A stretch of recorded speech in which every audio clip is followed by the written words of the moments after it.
What is a Russian Banya? It's like a bathhouse. It uses like steam. It's most famous for its steam rooms, where you're supposed to, hit yourself with that leaves of the tree, is a birch or oak tree. So how would you describe the Banya to someone that just heard about it and is thinking about going? Like everybody knows what sauna is, right? So it's just say, hey, that's type of the sauna, but it's not dry. It's wet, where you use, so it's a wet sauna. What does the Banya mean for a Russian person, someone that goes often?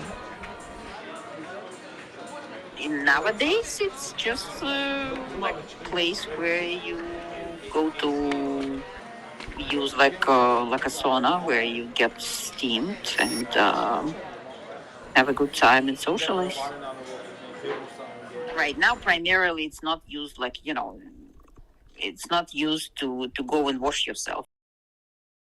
Pretty much everybody has accommodations at home. It started like, it's a wash house. No, that's what we used to call it. Basically, it was probably like just a wash house, public wash house. It's a wash house today too, but I think the meaning has evolved a little bit. Душевский. А это хани и какое-то варенье. Да, варенье какое-то.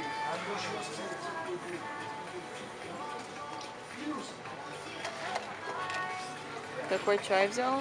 Черный чай с мятой.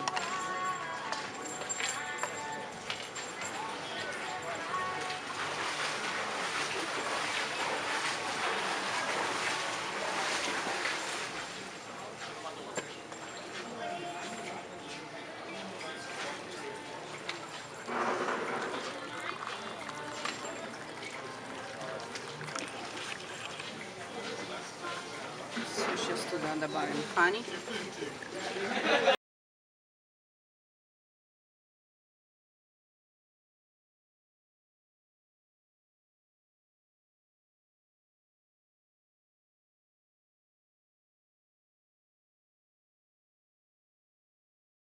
A big part of going to the Banya is the vainiki, those leaf bundles we were talking about before. They're dried branches of birch or oak trees that get soaked before they're used, and for centuries they've been the equivalent of modern-day moisturizers and antiseptic solutions.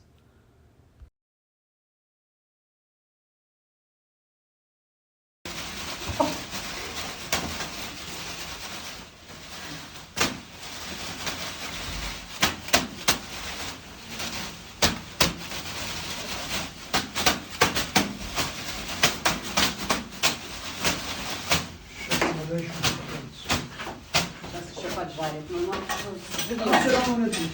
ничего нету.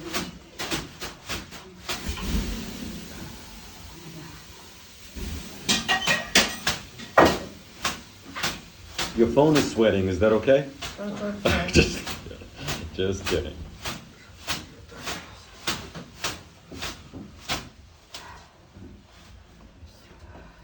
Лежи, это только начинает бить. The fun has just begun.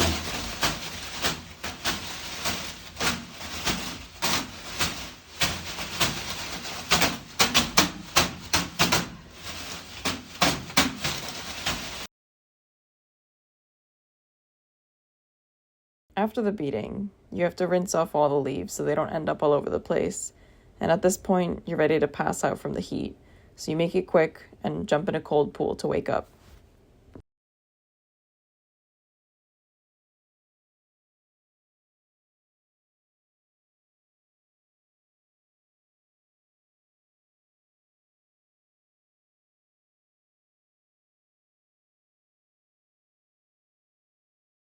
So why do you think people would go to the banya? Was it mostly groups of friends like you and your friends, or did people go alone? No, it was like a social event, or like when because you have you go for the to use the sauna. That was like why we go to spa here to use the sauna for the same reason. Like we go to enjoy the sauna, and part of that Russian Banya, it's like that when you use this venik, because it's a tradition of the Russian Banya, that's all. So that's and it's supposedly good for your health, stimulates the blood circulation. It's like social events and health benefits. Маринованный лучок, капусточка, салатик из овощей, биф.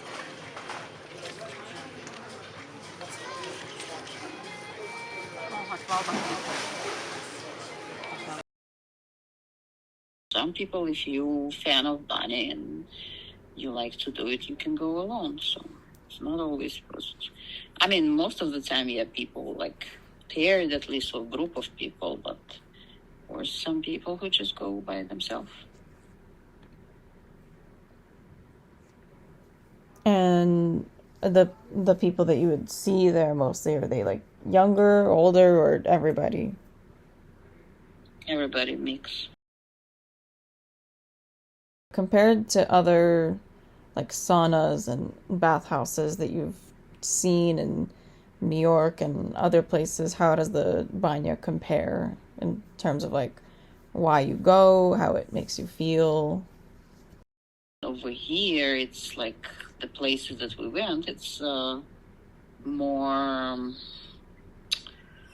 like they offer more. It's more like it's even more social event, because like over there you just use sauna and that's it. Over here, like you can get all kind of spa treatments, you can get food, drinks, so it's more of a social event than it used to be when I think back in USSR. Ничего не видно. Я все говорю, что запотеет камера.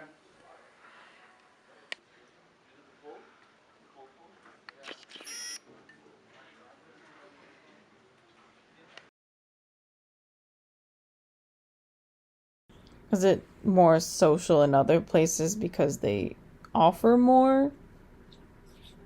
Or just more like luxurious compared to the banya? It's more luxurious here than compared to the Banya, what you know, what used to be over there. Like right now, I can compare, like, you know, what's here nowadays or what was there like 30-something years ago. So it's like it just was primitive.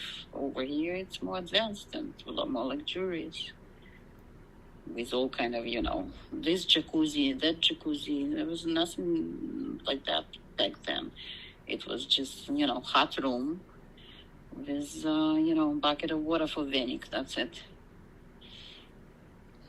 So did it feel luxurious when you were going, when that was like all that there was available? No, it didn't feel luxurious. It's just like, you know,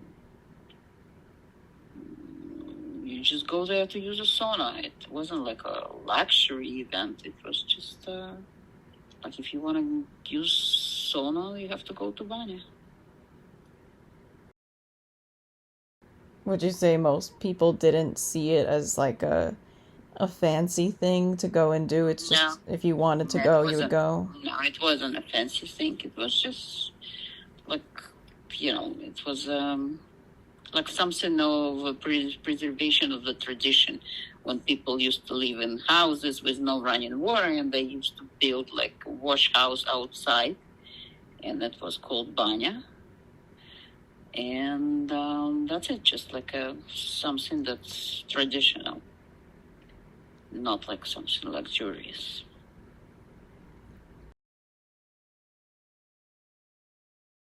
Now, do you think it's still like that, or is it now seen as something that's like a luxury to go to the banya? I have no idea of what is it right now. My guess is maybe right now it's something like what we have here, like all those Korean spas where you can, you know, get all kind of treatments and massages and use all kind of saunas. So maybe they have something like that right now. Maybe that, or maybe just a simple banya also exists where people just go to use a sauna.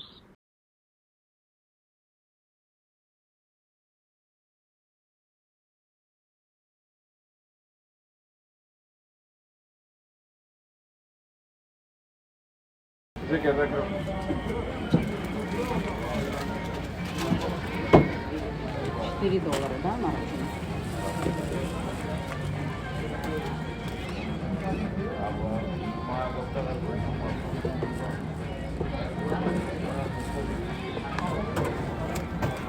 А почему люди идут в баню?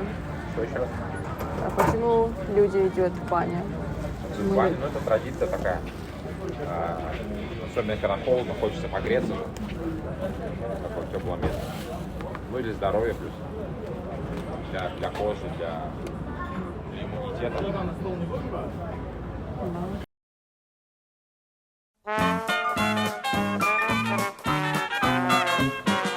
Был когда-то я знаком с рыжим мистером Жуком. Познакомились мы так, мистер Жук большой чудак. Прямо честно и открыто вечером упал в корыто. Мистер Жук большой чудак. Я спросил его, куда вы? Вот так милые забавы. Вы, наверное, хотите пароходом встать в корыте. Жук сказал, идя ко дну, отвяжитесь, я